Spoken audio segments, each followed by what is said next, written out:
Hello everyone! So once again, we have some event missions for clearing the first 3 floors of Affinity Tower. This time it is the Stab Tower, so we have the Trial Challenge Stab here, just like the Fire one from before. They might end up doing these for every element, we'll see. I'll be kind of worried if they do it for maybe like Bolt or... not sure. Anyways, we'll see. But Stab should be pretty doable for just about everyone, especially now that we have level 80. And so in this video, I'm going to go through the team that I used to clear the first 3 floors of Stab Tower. It's very budget, character-wise. Obviously, you will still need decent gear, but I tried to keep that as low as possible as well. And this guide will be focused around doing it at level 70, actually. I highly recommend going to at least level 75 or level 80 before tackling this if you can. It will make everything much easier, and you have 3 weeks left to do it, so there is no reason to sort of like not put it off until you have some more levels. It will just make everything easier, especially floor 2, which is quite difficult. And then at the end of the video, I'll pull these tickets as well. So let's just go ahead and look at the party. I did use the same party for all 3 floors. I just need... which one was it? Here we go. Alright. For floor 2, I did use Draken Elixirs. For floors 1 and 3, I used Ebonyals for the items. You can use Soup as well for the crit rate, although you may be better off just resetting for crits because Valeria does have decently high base crit chance on her skills. But yeah, let me just go through the team. Exact same team for all 3 floors, so once you get it set up, it's pretty straightforward, easy to get running. First off, we have Meru, the, you know, kind of the standard queen healer. She's really good at what she does for her rarity. As far as the equipment goes, I just put item charge Memoria on her. It's pretty straightforward. One thing that was very important is that her speed for floor 2 needs to be 257. So just make sure in your Meru setup that this is her speed. You can easily do that with the item charge Memoria and an 8-speed accessory like a nade ring or anything you have that's 8 speed. It just needs to have enough speed to get her to 257. Up to like 259 is okay as well. It can be a little bit higher, but it needs to be like minimum 257. This is very important. Do not skip this. And if you watch the VOD, which I will link in the description, of me clearing that floor, you will see why that's so important. Other than that, her gear is just all recovery boosts, 5 on every piece. The other traits don't matter as they're just damage and she only heals. So all recovery boost 5, not super amazing, just pretty standard mediocre Meru gear. And then next up we have Marion. And of course we are going to want continuation of that summer on her. Thankfully she is Stab, and we are doing Stab Tower, so we can actually use this because everything is weak to her. So super good for giving her a lot of stun damage on a budget. As well as that, all her gear is just, I have a steel bow with all target attack resist 5. This is very important so that she can survive on floor 2, because she is quite squishy. You probably don't need this if you get to level 75. Yeah, you probably don't. I'm not completely sure, but it should be enough defense that she won't die, and especially at 80, you definitely don't need this. And maybe if you have her higher stars as well. I only have her at 2-star, but yeah, just that. You can do this by making these with Smek as your material. It shouldn't take too many tries. Then we have a hard coat with a little bit of Fizz Stun boost, Fizz Stun 7, and then a Bell of Disruption with Fizz Stun 5. So pretty mediocre gear overall, but you definitely want the Bell of Disruption. It just makes the stun requirements a lot easier to hit, especially for floor 2, so Bell of Disruption is quite good here. And then we have Cordelia. Cordelia has this free physical attack Memoria. that gives your other attackers 7% skill damage, just a good amount of physical attack. And other than that, she has skill power 9 gear. These items don't really do anything for her, it's just skill power 9. And then also all target attack resist 5. This is very important because, once again, she's quite squishy, just like Marion, especially if you only have her at 2-star like me.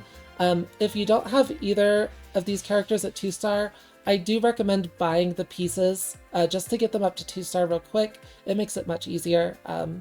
Even 3-star would be really helpful, but it's not necessary. And especially you can make up for the stats with levels as well. But the more stars, the more levels you have on these characters, the easier it will be, right? So just try and get those as high as possible.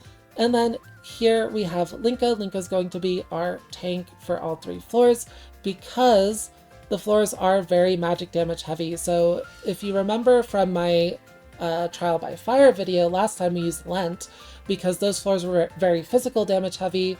Now we're using Linka because Linka is the exact same kit as Lent.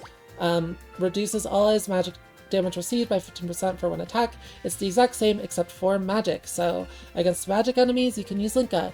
And she also just takes the exact same gear. So I'm using the exact same like gear from that video, which is gear with enhanced physical magic resistance up. And I have 4, 4, 5 on her, so it's not very good gear at all. If you have like 5, 5, 5, she'll be even stronger, but this is kind of like the minimum you want to help your character survive. And as well, her skill 1 is very good against single target hits because it reduces her own damage received except for 2 attacks. So you can very easily stack this up and make her very, very tanky against magic hits. So Linka quite good as the defender here. For floor 2, if you have Mew, it's possible to replace Linka with Mew for that extra damage, and it might help if you can tank the hits without her. So keep that in mind. That is the only substitution I would consider making though. For floor 1, obviously you can also replace like Cordelia with Mew. And yeah, those are basically the only substitutions I would consider making. Otherwise, I would just go with this team exactly for all 3 floors. But yeah, and then we have Val. And Val just has, you know, skill power 9, once again, skill power 9, skill power 9, skill power 9, using a physical attack weapon in the hero sword, but these other items also don't have effects that affect her, so you can get away with worse gear with higher levels, of course, like level 75, level 80, you can definitely get away with worse gear. She'll be doing much more damage. However, as your single target attacker in Stab, she can't be replaced with Mew. She can only be replaced with Yuna if you happen to have her, because Mew is not a good single target attacker. She is an area attacker. Her burst will still be decent, but it doesn't have the crit stuff that Valerius has, so you really do want to be using Val as your single target attacker for these floors. But if you have Yuna, Yuna's probably even or even better. I'm not completely sure. Yuna should be better, so if you have Yuna, obviously she will help things quite a bit.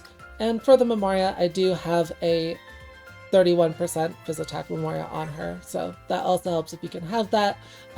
If you don't have that, then levels will of course help a ton.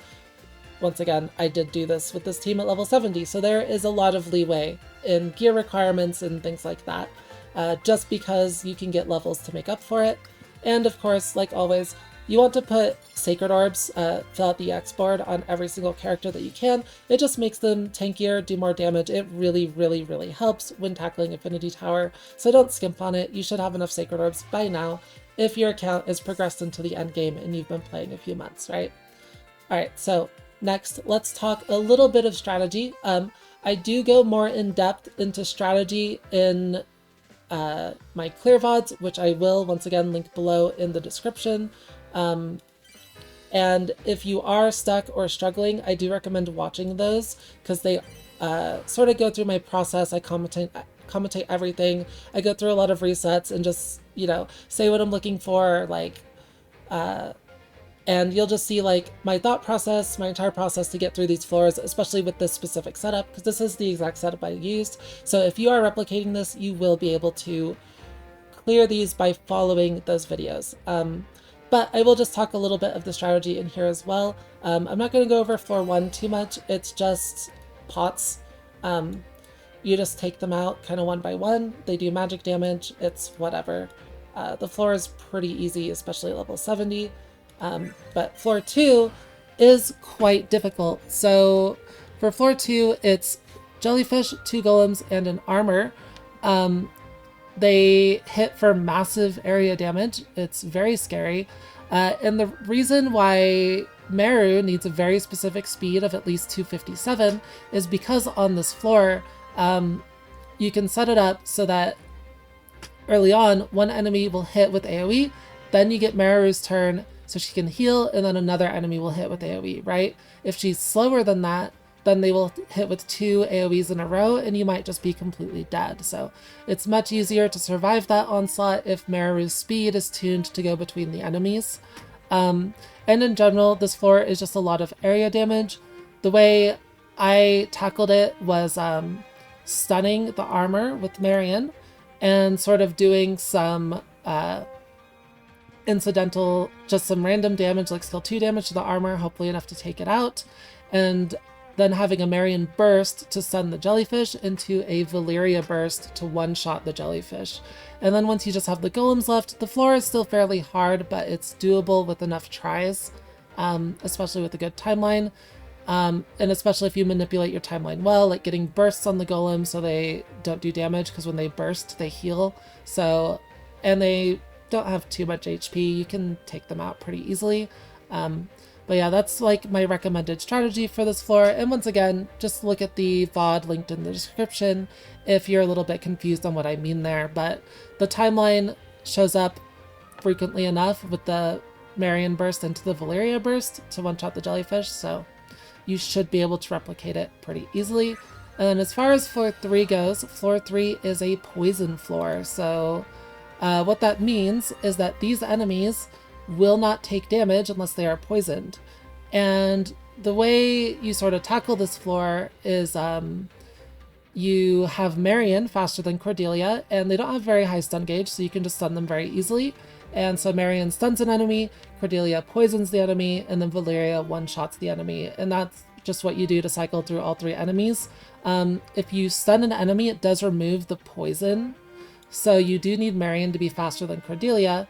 But yeah, basically what you're going to do is you're just going to stun this blackbird with Marion, then poison it with Cordelia, and then if Valeria is your slowest character, because you have the item charge Memoria on Meru, you will be able to use items on Valeria, and you just use the items and one-shot this bird in the first round before it gets to attack. And the reason why you want to kill this one first is because it goes through taunt. It's really annoying. It will like one-shot your breaker or whatever, and yeah, you're just gonna have a rough time. After that, I recommend killing this purple one second, so just stun it with Marion, poison with Cordelia. This one has much lower HP, so a single skill 2 will very easily kill it. And then you just have this one left, and it shouldn't be too hard to take care of this one once it's left alone. So, but same deal, stun it, poison it, kill it, right? Pretty straightforward. Once you actually know the strategy. This floor can be a little annoying to tackle if you don't have the right strategy, but yeah, it's pretty simple if you just play it right. And yeah, that's about it for the strategy here. Let's just go to the pulls. I'm still missing quite a few characters on this account, so hopefully works out. Let's see. All right, 10 wish. Get any winks? Come on. Uh-oh. Well, this seems pretty bad now, doesn't it? I would say we are kind of screwed. Alright, let's just skip through it then. Maybe we'll get lucky, but I'm not expecting anything, yeah. 3 Marions, 2 Tesses. Alright, very cool. Okay, how about the other 10? I would at least like a Memoria. There's a lot of Memoria that are pretty nice to have, but okay, we got 1 wink. Probably not a good sign. Yeah, not really seeing anything here. Unfortunate. Pretty bad tickets. I would say my luck in this game recently has been quite abysmal, but that's fine. I don't really mind too much. But yeah, that is about it for Stab Tower. Let me know if you have any questions in the comments below. I really don't recommend trying any substitutions other than the ones I mentioned.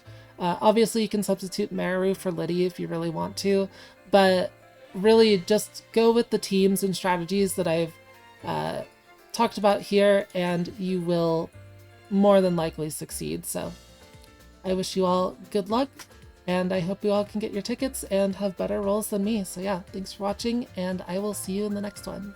Bye-bye.